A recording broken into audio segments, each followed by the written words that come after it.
You're back with another video, and this time is top 10 badass anime swordsmen. I know I've already did this video or this type of video reaction, but it was main characters. So this is all anime swordsmen. You know Zoro gonna be on here, but you know all swordsmen. All right, make sure you guys like the video, sub to the channel, mine, theirs, both of them. Just let's get into it.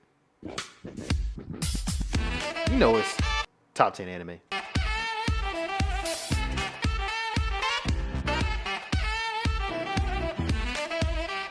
First of all, here is my definition of a badass swordsman. Someone who isn't afraid to use this killing weapon to kill or be killed, lacks any concept of fear, ruthless, and has a very efficient fighting Okay, all style. that blood was not Bonus, it is necessary. performed effortlessly. No long conversations to try and understand the enemy, and shows no pity.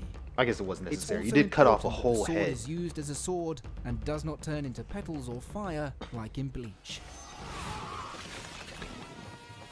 Ooh, drifters? Drifters is I all love about drifters. samurais defying Jesus for Hitler's people. I'm mad there was no season 2. Filled with famous historical figures from different eras. A pretty interesting plot, and overall an anime that should have been a lot more popular. The main protagonist is probably one of the weakest out of all anime swordsmen on this list. However, that's He was no exactly slouch. what makes him special from the very first episode. Even though he had no chance against a battalion, he still fearlessly charged, sacrificed himself just so that he can take out the enemy general.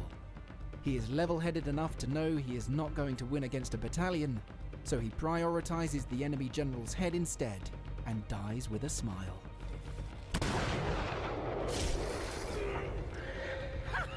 Which wasn't even a clean hit. Like, bro, he could survive that. Now, just because you King use Bradley a is sword, are you already considered a amazing for being swordsman? the only homunculus with a normal human physical body, and reaching the He's a utmost swordsman, peak but like, of I human never thought about him performance. as a swordsman. Sure, he has his special eye, but that would be of no help if his body cannot keep up. He had no fear against an entire army, and even tanks blocking the entrance to his castle. His swordsmanship is equally powerful. Because you know damn well he can and cut demonstrates straight this through by not only the cutting through the people like with the ease, gun. but also bullets, shells, and even Man, tanks. cut a tank Bear round in mind, by he is with in his own late sword, bro. 50s. They are lucky he wasn't in his prime, or can regenerate like the other homunculus. Oh, if he could regenerate, they really did get lucky. I'm not gonna lie, because he was the most dangerous out of all of them. Makes sense. He was pure for a reason. Sword of the Stranger has one of the best sword fights in anime, and the high quality animation just makes everything that much better. I gotta remember that Sword of the The Stranger. main antagonist is an exceptional swordsman. He may not be the strongest swordsman, but he truly emphasizes how quick and ruthless a sword fight can be in a very realistic manner, especially in the opening scene. He is not afraid to use the environment and people around as a shield. You know how pissed I'd be if I was over here taking on 50 people. I don't care how good I am. If you say, like, that's enough for him alone, I'd be like, if you don't come help me, like, I'm not trying to risk nothing. Very efficiently takes out multiple Bring your enemies ass with over no here. mercy. Come on. Plus, he enjoys it. It was definitely a good idea to wear that red cloak. Yeah. Yeah, the mask, all the blood. Because he is slaying these dudes.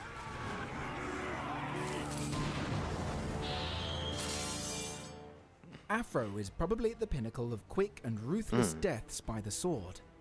Very few people survive a sword fight in this anime, but what earned him a spot on this list is his general attitude and versatility in using anything available during a battle. In the movie, he gets ambushed on the bridge, and yet there was no element of surprise or fear. He evades the attacks and casually uses his slippers to block the fences, and then effortlessly takes them both out. Very few people are capable of using slippers so well in a sword fight. I forgot. Is that Samuel L. Jackson dude? Is he no, he's not the Samuel L. Jackson dude, but he was voiced by him in the game, and I'm pretty sure the English dub of the anime. But is he figment of his imagination, or is he real? I never got that. I played the game. I never watched through the anime because I played the game. I know the story, don't matter. But I never understood. Is he real?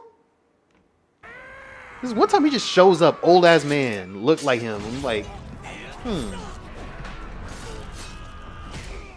Vinland Saga is just a bundle of epicness to begin with, and Thor's is at the pinnacle of it.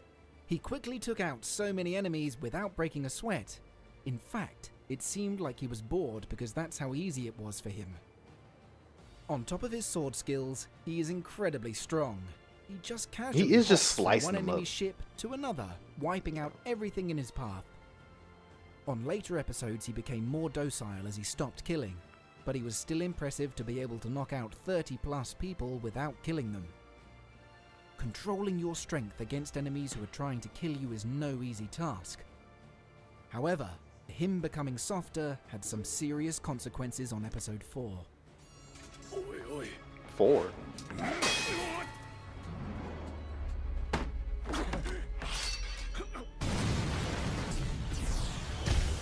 I was just about to ask, is Sasuke a swordsman? Like, is he really a swordsman? He is on this list because of how powerful he has become with a sword in the Boruto series. In the original Naruto series, he was already a strong sword user, but there were many others who were probably stronger, like Killer Bee. Killer Bee did destroy him. Right now, he is on a league of his own. He is one of few swordsmen that can use the sword in unique ways. He even uses his feet to control the sword in unbelievable ways with very little effort. A perfect Oh yeah, example okay, of he's making a swordsman weapon now. an Yeah. extension of your body. This sword is the real third member of Team 7.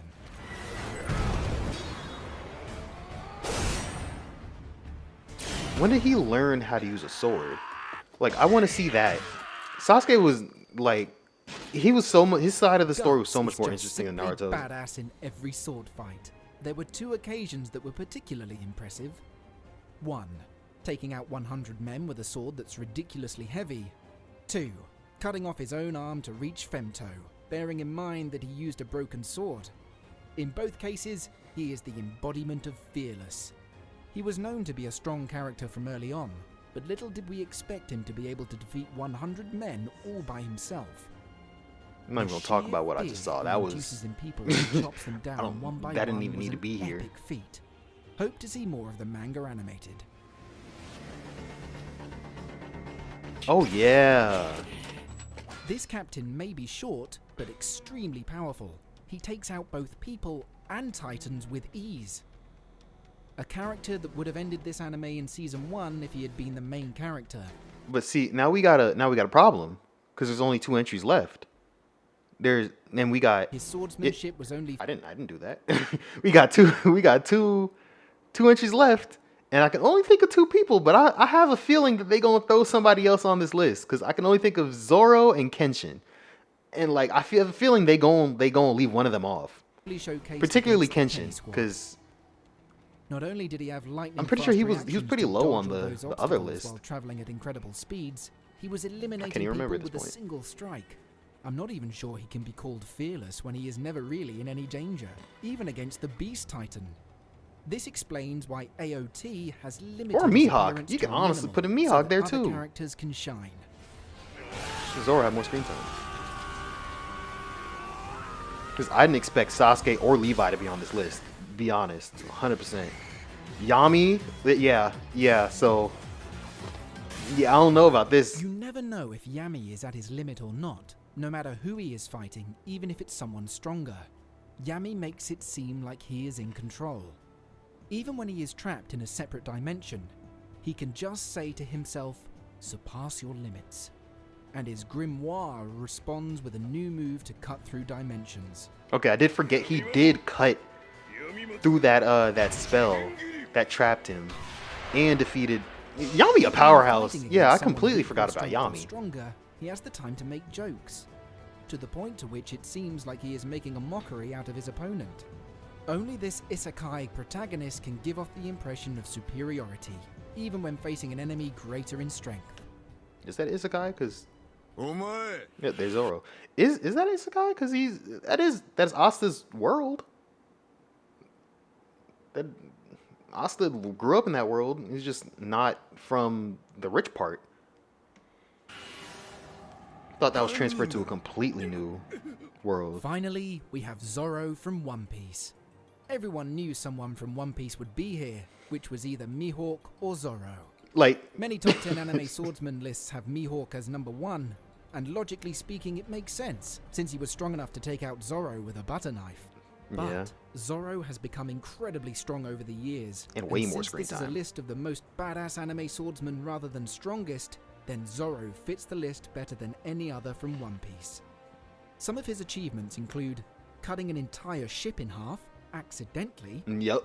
taking out a fisherman on drugs, underwater, sends a shockwave against a samurai with a short blade, not to mention he achieved all of the above with just one eye.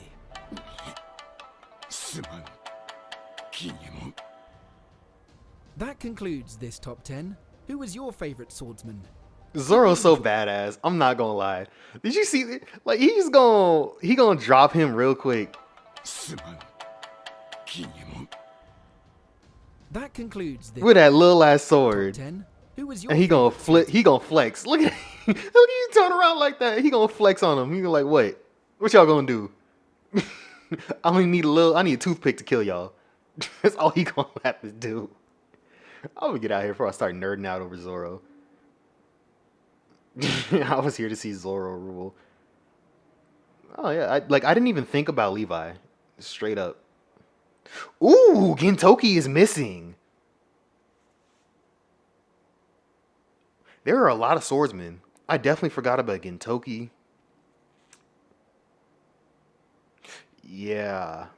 Yeah, we might have to take Sasuke off this list. I don't know. I don't know. Hey, let me know what y'all think down in the comments. Make sure you like the video, comments. That's it. Let me know if Gintoki should be on this list over Sasuke. I think so. Because I honestly, I don't even know when Sasuke learned how to use that sword. He just showed up after the time skip. Hey, I have a sword now.